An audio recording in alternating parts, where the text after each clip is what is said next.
몇 주간 오후에 성막에 대해서 우리가 한번 자세히 살펴보는 그런 시간이 되겠어요. 쭉 성막에 대해서 나와 있는데 그 성막이 어떤 의미인가, 어떻게 지어져야 되는가, 거기서 어떤 일들이 일어나는가 우리가 함께 깊이 생각하며 또 은혜를 나누도록 하겠습니다.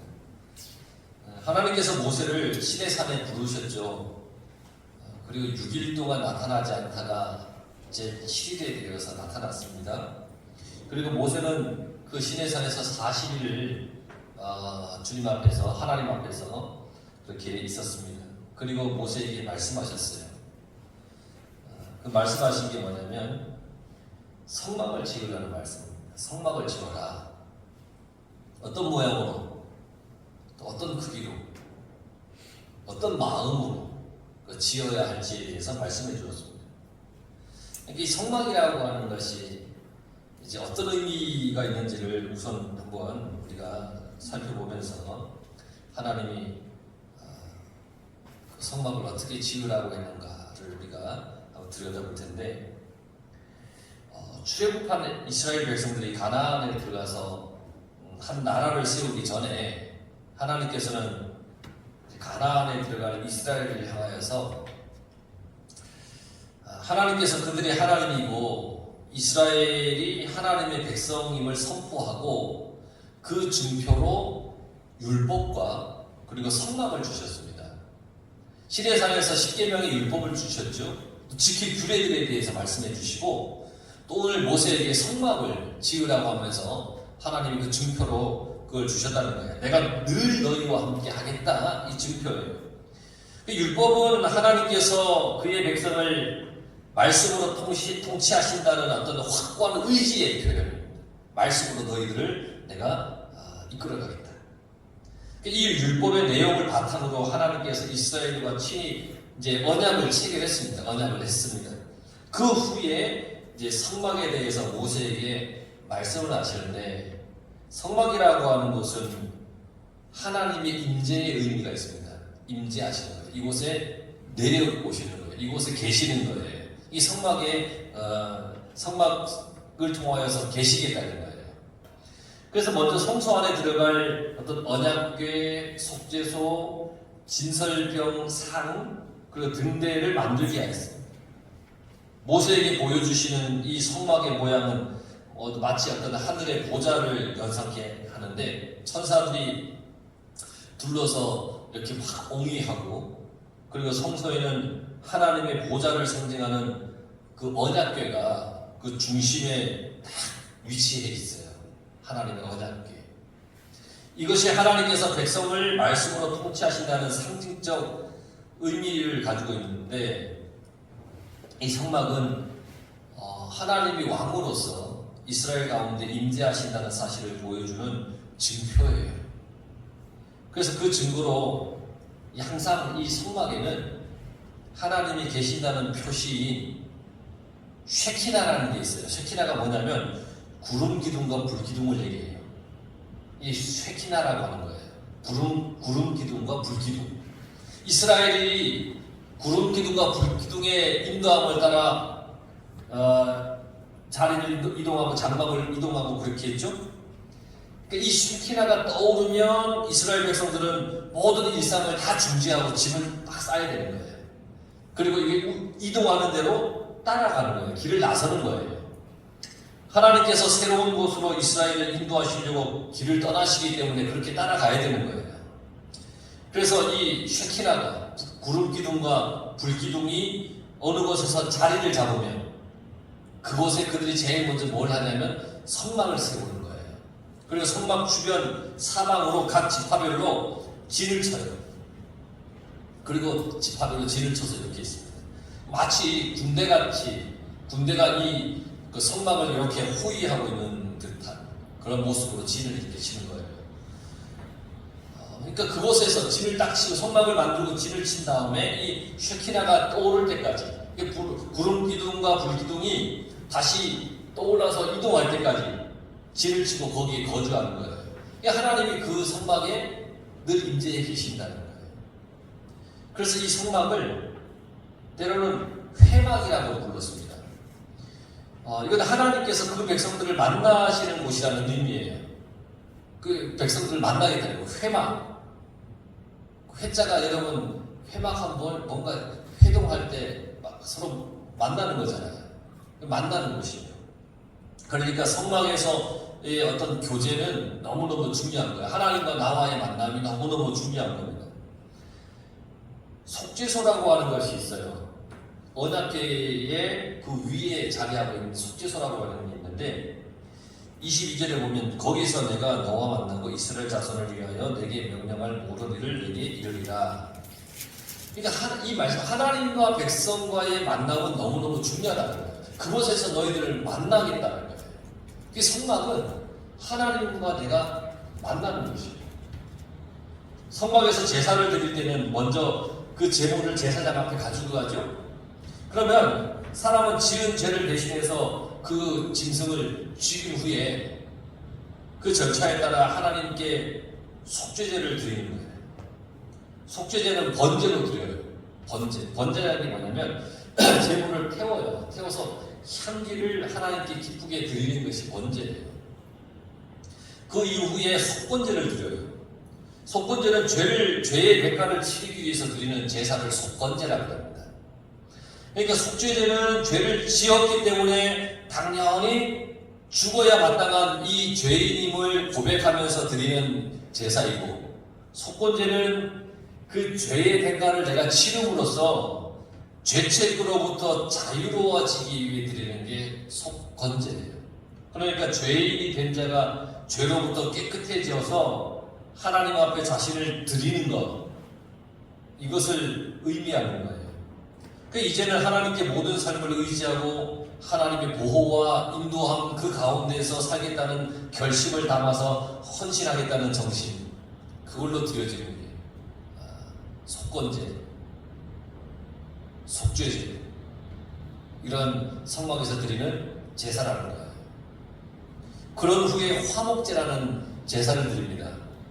화목제는 죄인으로서가 아니라 이미 죄책으로부터 깨끗함을 입은 자유인으로서 하나님과 서로 교통을 나누고 화목을 누리는 그 의미의 제사가 화목제입니다. 화목제. 그래서 이 화목제는 제물을 번제로 드리지 않았어요. 태워서 드리지 않았어요. 거제나 요제로 드렸어요. 어렵죠? 거제나 요제가 뭐냐면 옛날에 레위기 할 때 다 했는데 다 잊어먹었죠. 괜찮아요. 거제는 그 제물을 들어서 드리는 것이고, 요제는 흔들어서 드리는 거예요. 그러니까 제사가 끝나면 이게 다 태워서 드리지 않기 때문에 제사가 끝나면 제사장과 함께 제물을 하나님 앞에서 나누어 먹었어요. 화목제 제물은 서로 나누는 거예요. 이것은 하나님과 함께 음식을 나누어 먹음을 상징하기 위해서라는 거예요. 그러니까 하나님이 드신다는 게 아니라 하나님과 함께 교제를 나눈다, 그런 의미를 가지고 있어요. 그러니까 이렇게 함으로써 하나님과 화목하게 됨을 표시하는데, 이렇게 하나님과 하나 되는 것, 만나는 것, 교통하는 것, 이게 너무너무 중요하다는 것이죠. 신약에서는 이것을 코이노니아라고 하는 말로 사용했는데, 성도들의 교제를 의미하는 거예요. 그러니까 하나님과의 만남이 얼마나 중요한가. 성막을 통해서, 제사를 통해서, 화목제를 통해서 하나님과 우리가 하나가 되는 거예요. 만나는 거예요. 얘네들은 이미 하나님을 지금 만나고 있어요.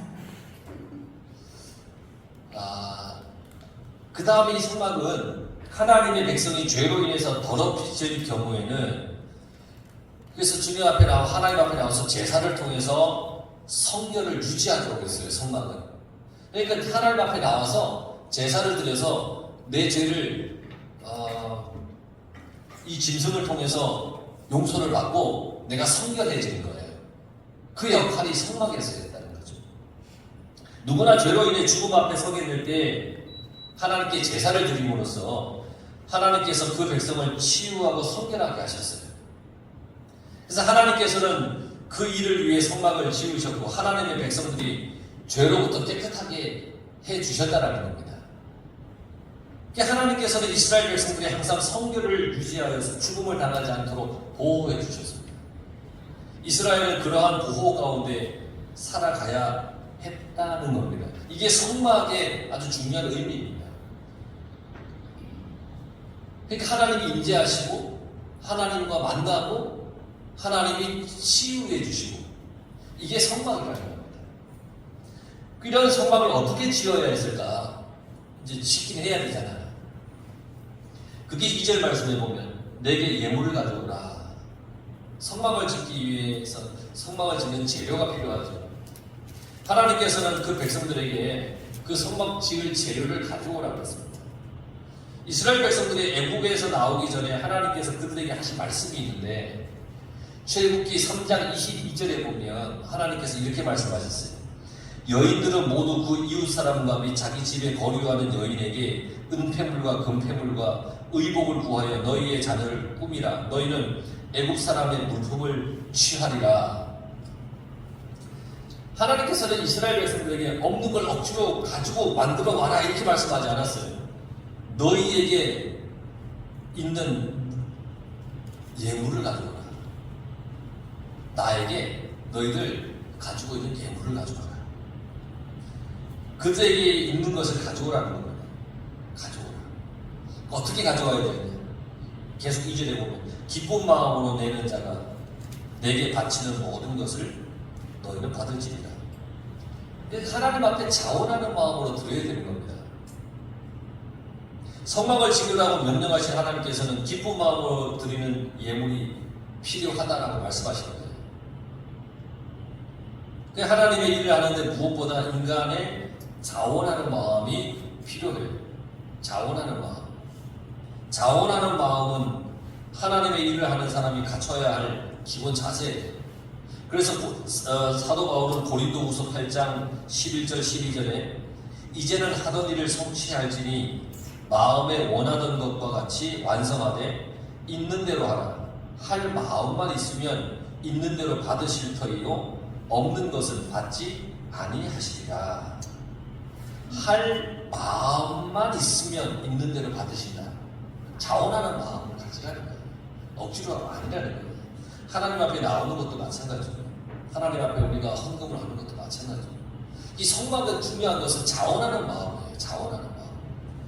초대교회 성도들처럼 자기 일을 하듯이 기쁨과 자원하는 마음으로 행해야 한다는 겁니다. 이사야도 그렇게 고백을 했어요. 이사야 6장 8절에 보면 내가 여기 있사오니 나를 보내소서. 자원하는 거예요. 하나님 내가 여기 있습니다. 그러니까 나를 보내주십시오. 자원하는 마음이 주의 일에 있어서는 너무너무 중요하시고 한 것이고 주님은 그러한 사람을 쓰신다는 겁니다. 여러분들이 늘 이렇게 교회를 이렇게 한번 둘러보십시오. 그러면 해야 할 일이 모이면 자원하는 마음으로 기쁜 마음으로 하면 되는 겁니다.